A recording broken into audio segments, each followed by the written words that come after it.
मैं तुम्हारे लिए कुछ लाई हूँ। अच्छा, क्या लाई हो? ये देखो, क्या है इसमें? खुद ही देख लो।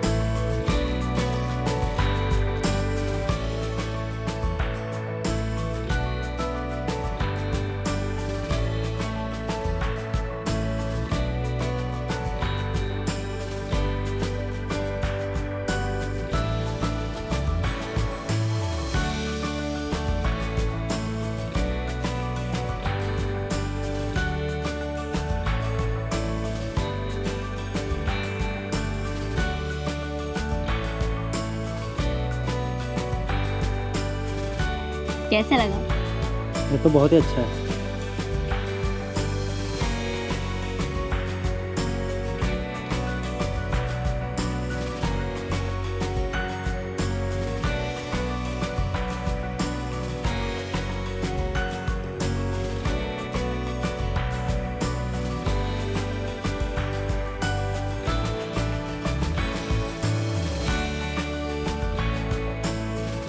क्या बात है, क्या सोच रहे हो और इतनी गौर से इसे क्यों देख रहे हो? सोच रहा हूँ, एक दौलतमंद आशिक ने मोहब्बत में ताजमहल बनवाकर हम जैसे आशिकों की मोहब्बत का तो मजाक बना दिया। तुम्हें पता है, ये ताजमहल प्यार की निशानी है, इसे लोग देखने जाते हैं। जब पास में पैसा हो तो मकबरे को प्यार की निशानी बनने में देर नहीं लगती। पैसे नहीं, प्यार। तुम्हें पता है, शाहजहां मुमताज से बहुत ही ज्यादा प्यार करते थे, इसीलिए उन्होंने उनकी याद में ताजमहल बनवाया था।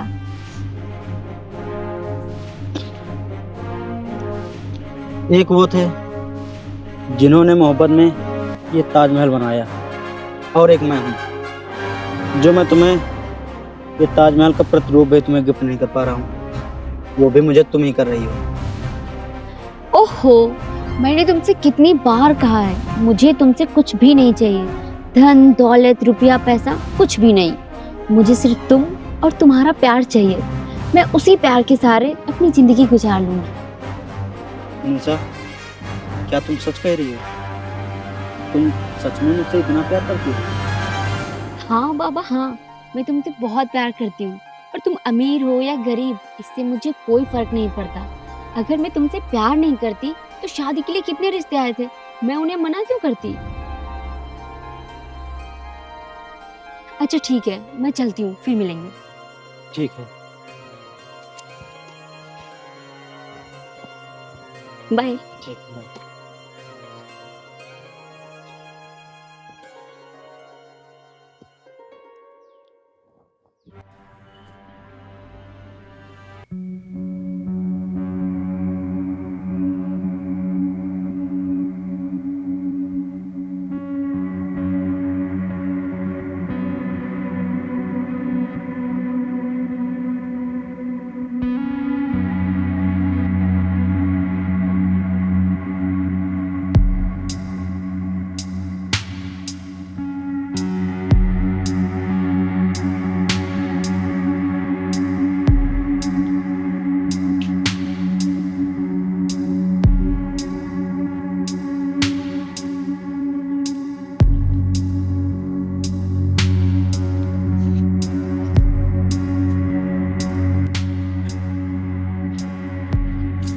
निशा, तुमने इतनी देर क्यों लगा दिया आने में, जब तुम्हें पता है कि मुझसे तुम्हारा इंतजार नहीं होता है।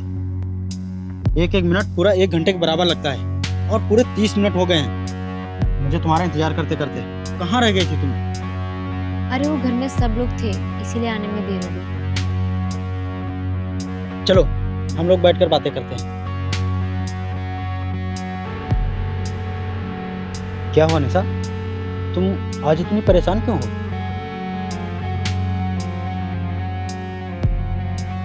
लड़के वाले आए थे देखने। बस इतनी सी बात पर परेशान हो? अरे ये कोई नई कहानी थोड़ी ना है। अच्छा ये बताओ, आज क्या कह के मना किया कि वो एजेड दिखता है? नहीं, बहुत हैंडसम है। हैंडसम है? तो फिर वो माँ बाप के बगैर नहीं रह सकता? नहीं, ऐसी कोई बात नहीं है। तो फिर सैलरी कम होगी? 50,000 पर मंथ कमाता है। खुद का घर नहीं होगा? 3 घर हैं, वो भी 4 मंजिल के। तो फिर खुद की कार नहीं होगी? 2 कार है, वो भी महंगी वाली। तो फिर इसमें मना करने वाली कौन सी बात है? हाँ, इसमें मना करने वाली कोई बात नहीं है, इसलिए मैंने बोला है सोच के बताऊं। सोचकर बताओगी? क्या सोचकर बताओगी? इसमें सोचने वाली क्या बात है? निशा, तुम प्यार मुझसे करती हो और तुम किसी और के बारे में सोच भी कैसे सकती हो? कैसे सोच सकती हो तुम? चिल्लाओ मत आकाश, चिल्लाओ मत। चिल्लाओ नहीं? चिल्लाओ नहीं तो क्या करूं? उससे कह दूं कि जा, क्या तू शादी कर ले उससे? चिल्लाओ मत आकाश, और ये तमाशा करके हमारे प्यार को शर्मिंदा क्यों कर रहे हो? अच्छा, तो अब बहुत शर्म आ रही है, अब शर्म आ रही है। और तू जो मुझे छोड़कर उससे शादी करने जा रही है, उसमें शर्म नहीं आ रही है? अरे शर्म मुझे नहीं, शर्म तुझे आनी चाहिए, तुझे आनी चाहिए शर्म। चुप, एकदम चुप। 2 साल से देख रही हूँ, कोई नौकरी नहीं मिली तुम्हें, और ना ही तो तुम कहीं काम कर रहे हो। मैं अपने घर वालों से क्या कहूँ कि मैं एक बेरोजगार से शादी करना चाहती हूँ, जिसके पास आज तो पैसे हैं नहीं, कल का भी कोई पता नहीं, होंगे या नहीं। क्या कहा? बेरोजगार, पैसे? लेकिन तुम तो कहती थी कि मुझे कुछ नहीं चाहिए, धन दौलत रुपया पैसा कुछ भी नहीं। तो फिर आज ये अचानक कैसे? क्या हो गया तुम्हें आज?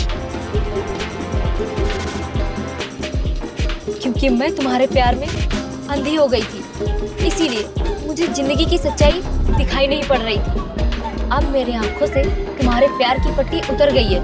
अब मुझे पता चल गया है कि प्यार ही सब कुछ नहीं होता है। जिंदगी में कदम कदम पर दौलत की जरूरत पड़ती है, दौलत की। इसीलिए मैं ये शादी कर रही हूँ, वो भी अपनी पसंद से। निशा ऐसा मत करो निशा, तुम मुझे छोड़ के मत जाओ निशा। निशा तुम ऐसा मत करो, मुझे क्यों धोखा दे रहे हो निशा? रुक जाओ निशा, किसी के दिल में प्यार जगाकर उसे धोखा देना भगवान की नज़रों में सबसे बड़ा पाप है निशा। रुक जाओ निशा, रुक जाओ निशा,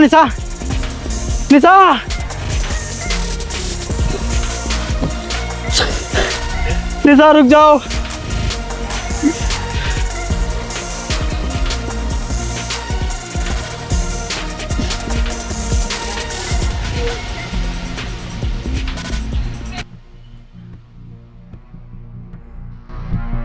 नहीं, ऐसा कुछ भी नहीं है। उन्होंने ऐसा कुछ भी नहीं किया, उन्हें फंसाया जा रहा है। वो ऐसा कभी कुछ कर ही नहीं सकते।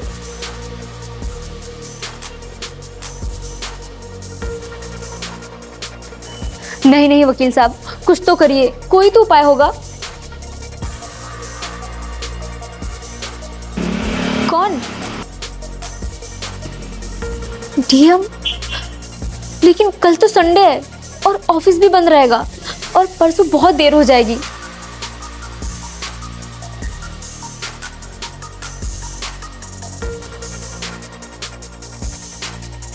हाँ ठीक है।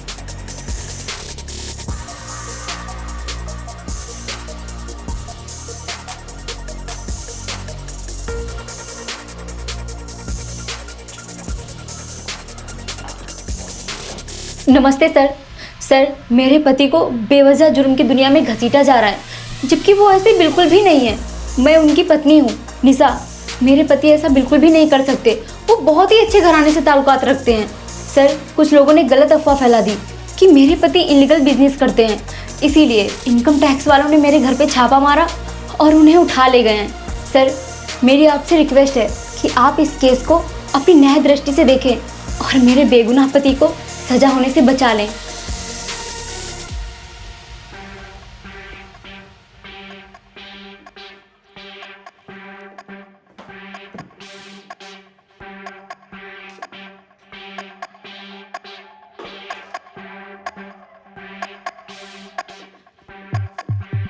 आकाश, तुम?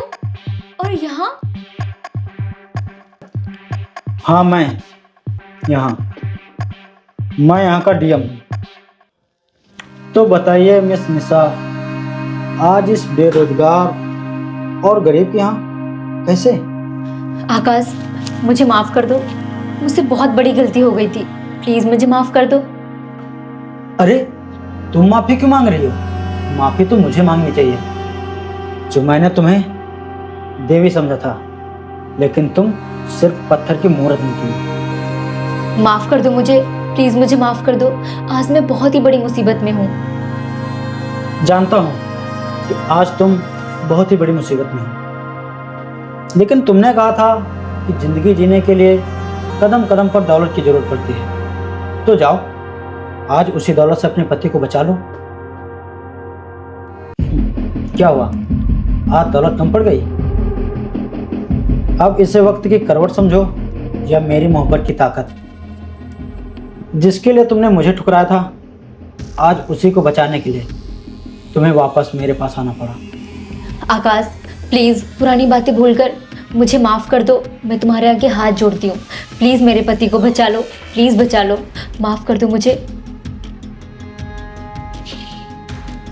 अब तुम्हारे पति को कोई नहीं बचा सकता। आकाश, मुझे पता है मैंने तुम्हारे साथ बहुत ही गलत किया है, मुझे ऐसा नहीं करना चाहिए था। आकाश, प्लीज मेरे पति को बचा लो, मैं तुम्हारे आगे हाथ जोड़ती हूँ। तुम ही बचा सकते हो मेरे पति को, और कोई भी नहीं बचा सकता। प्लीज उन्हें बचा लो, प्लीज उन्हें बचा लो। ठीक है, जाओ, तुम्हारे पति को कुछ नहीं होगा। ये मेरा वादा है तुमसे। तुम तो मेरे वादे से अच्छी तरह वाकिफ हो ना।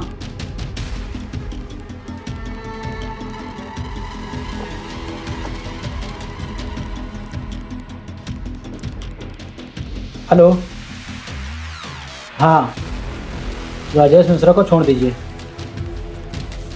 ठीक है, मेरा ऑर्डर है।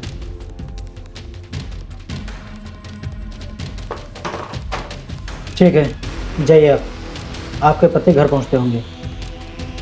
आकाश, thank you so much, thank you so much.